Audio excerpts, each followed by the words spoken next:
Cantonment బోర్డును జీహెచ్ఎంసీలో కలపాలని Rajya Sabha MP Anil Kumar Yadav MLC Balmoor Venkat కూనా శ్రీశైలంగా demand చేశారు. 5 రోజులుగా ఎమ్మెల్యే శ్రీ గణేష్ చేస్తున్న రిలే నిరాహార దీక్ష శిబిరానికి వారు వచ్చి సంఘీభావం తెలిపారు. జీహెచ్ఎంసీలో కంటోన్మెంట్ బోర్డు విలీనం విషయం కాంగ్రెస్ అగ్రనేత రాహుల్ గాంధీతో చర్చించి పార్లమెంట్లో ప్రస్తావిస్తానని ఎంపీ అనిల్ యాదవ్ చెప్పారు. విలీనం ప్రక్రియను కేంద్రం వేగవంతం చేయకపోతే ప్రధాని మోదీ నివాసం వద్ద దీక్షకు రెడీ అని నేతలు అంటున్నారు.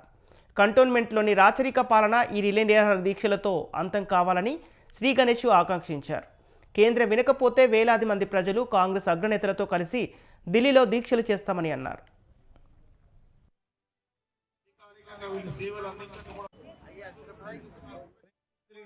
రేవంత్ అన్న వచ్చారు, మన సన్న బియ్యం వచ్చింది, బస్సులో ప్రయాణం ఫ్రీ కావచ్చు, కరెంటు ఉచితంగా 200 యూనిట్లు కరెంటు, సిలిండర్ 500కి, అట్లా మహిళలని 1 కోటి మంది మహిళలని కోటీశ్వరు చేయాలని ఏ ముఖ్యమంత్రి ఇంతవరకు అనుకోలేదు.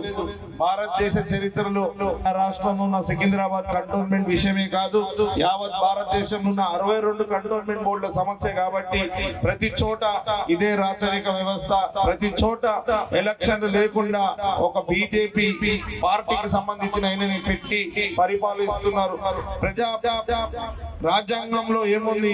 పార్లమెంట్ వ్యవస్థ, అసెంబ్లీ వ్యవస్థ, లోకల్ బాడీ వ్యవస్థ ఉంది.